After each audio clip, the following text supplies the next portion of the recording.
Welcome on out to another episode of Cult Classics vs. Comedians. My name's Jamie Maxfield, your host for this episode. We're recording here at the Theater for Quick Wits Improv in Midvale, Utah.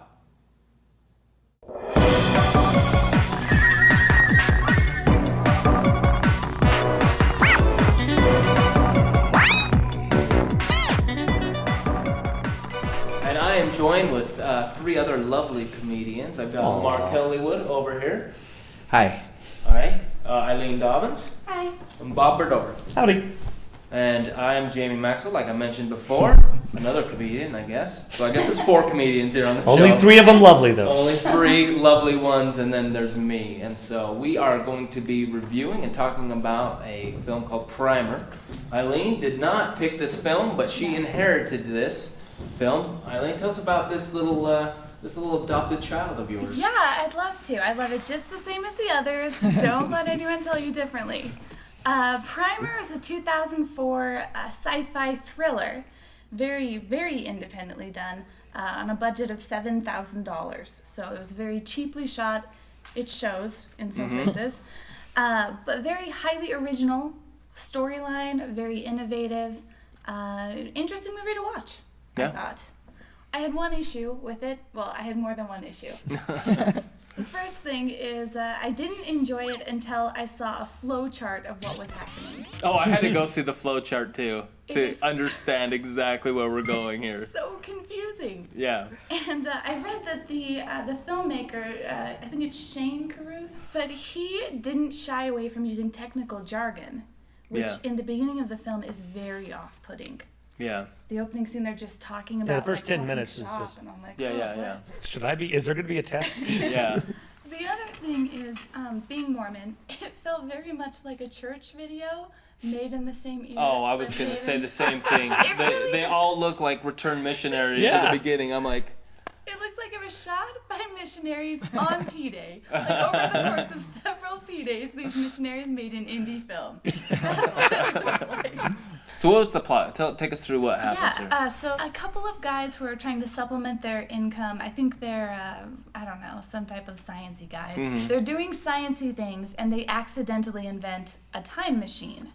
And the way that it works is you get into this box, as they call it in the movie, very technical, the box, and you wait in the box a certain amount of time, and you go back in time that same amount.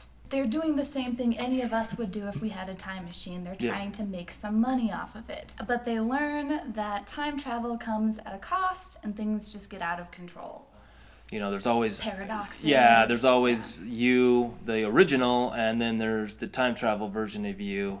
And again, you can't bump into each other because we all know what happens in time travel if you actually bump into your doppelganger. You will destroy the universe. And they come up with a great way to make sure that never happens. Yeah, they did. They drive to another city and check into a hotel and spend that entire time in that hotel room. Yes. Which we got to see much of in the movie. Yes, we did. And we never got to see the conversation between the hotel staff that checked them in every single day. Two guys. Two dudes going in dressed as missionaries, going into a hotel room for 6 hours. During the day, not even spending the night. Checking in about 10 in the morning and checking out around 5. Yeah. But they brought a football, so that... That was true. They did bring a football. Lamar, what did you think about this? Oh, I really like it. I thought I like a lot of low budget movies, especially like low budget sci-fi. It makes me think that, you know, it's not so much to make a movie, like to make something that's pretty good. I keep wanting to understand it for myself, so I don't want to like read the flowchart, even though I've seen it. It's like a magic eye. I'm like, I want to do it myself. I want to like understand it, but I don't think I'm supposed to understand it. Yeah. Oh, I like their time machine. It makes me like think that I could make a time machine out of like a bunch of garbage. Yeah, I've got a U-Haul rental. Yeah. Right? I've got a storage unit. I could totally. You have enough Freon? Yeah. Sit inside a garbage can. Some Freon. I got a fridge. I can do this.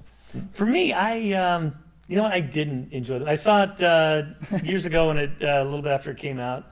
So I thought I would sit down and really try to study it this time. Yeah. And I consider myself a pretty savvy guy, a sci-fi guy, and like to follow things. But I don't like a lot of things that we're not going to explain it, and that's the cool thing. Oh yeah. And that's what you find a lot of times in some cult movies. It's like, anytime someone goes, "Yeah, what about this?"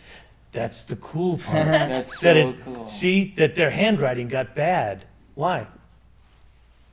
No Because reason. of time travel. Duh. And there was a lot of that I felt in this movie, and this kind of stumbling upon time travel was really weird. I mean, this fungus should have taken 5 days to grow, but it took us 5 minutes. Yeah. Time travel, that's what it did. No, no testing on like rabbits No. or anything. They're just like, you know what? Hell, Jump I'm right getting in in. this box. Well, there was only so many P days, that you Yeah, could. that's true. But I thought the opening seemed very pretentious with the techno babble, and I think that was done in a way so you wouldn't question. Yeah, I've lived my Give 'em life some with the credibility. idea that Yeah. if you look like you know what you're doing, no one will ever question you because no one wants to look stupid Yeah. and question someone. And in a way, this movie encapsulates that for me. They put so much weird talk at the beginning that all the stuff that doesn't make any lick of sense after that, you're like, well, it's got to be. I'm not going to question it because obviously all that techno talk they did at Yeah. the beginning Oh, that's a good point. means that they were smart. Yep. And for me, I absolutely loved this film. I loved all the things that you guys hate about it. I love it. Like I'm a tech guy, and so I was like totally like, oh yeah, keep talking it. Please feed me more. I love this. I love that. And time travel, I love time travel.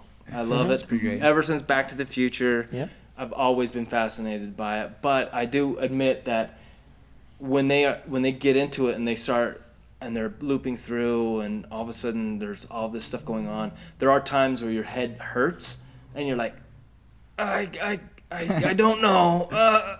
Okay, I'll just buy what you're selling. And then I went through and I read a bunch of stuff about the film, and all of a sudden I'm like, oh yeah, well if I read a 15-page Primer diagram on Primer. Yeah. Oh, that's why it's called Primer. Yeah. Like if I got the clip notes, if I had somebody explain everything and then I went and watched it, then I'd be like, oh, okay. So like I said, I think it's one of those films that you have to watch a couple times to fully get. Oh, I totally love this film. Eileen, did you? I enjoyed it. I'd recommend it. It's remarkable. It's very impressive what they were able to do with such a limited budget. And the return on this was like $500,000. So it Cha-ching. made money. Whoa. Right? Yeah. That's pretty great. It's pretty good. Yeah. Yeah, it was a Sundance darling. Yeah. Yeah. Um, Yeah, I did won but some awards at Sundance and stuff. Well, it's because the guy has an Eagle Scout look that we Yes. really like here in Utah. Yes. So, Yeah. but yeah, I recommend it. And Lamar, what did you think? What's your opinion? What's your take? Would you recommend? I would recommend Primer just because it's if you like sci-fi, you'll probably kind of like the premise. It's a little tough, yeah. Like it is kind of the jargon and stuff. I do like they just kind of like put together a bunch of stuff. Like it's all homemade kind of looking. I really like that part. It's pretty good. I would watch it again. Awesome. Pretty Bob? I recommend it, but I recommend that it is a short movie, that you watch it twice. That you watch it, Yeah. and then know that it's weird, then read the primer on Primer, and watch it again, and now see if you can start putting it together. But I don't really recommend it for the story, but I mostly recommend it for people who did a really good job with something on a limited budget, and some actors who should be doing more things, and hopefully the director is going to do more. After Primer came out, it was almost 9 years before his next movie, and I hope it's not going to be 9 years before he does another one. So. Yeah, awesome. All right, hey everybody, I want to thank you for joining us for this episode of Cult Classics versus Comedians. Again, thanks guys. Thanks for Quick Wits for letting us come in here and record in their theater. We really enjoyed doing that. And Eileen, how can people follow you? Eileen Dobbins on Facebook and Eileen is a jerk on Twitter. Lamar? Lamar Kellywood on Instagram and Twitter. Bob?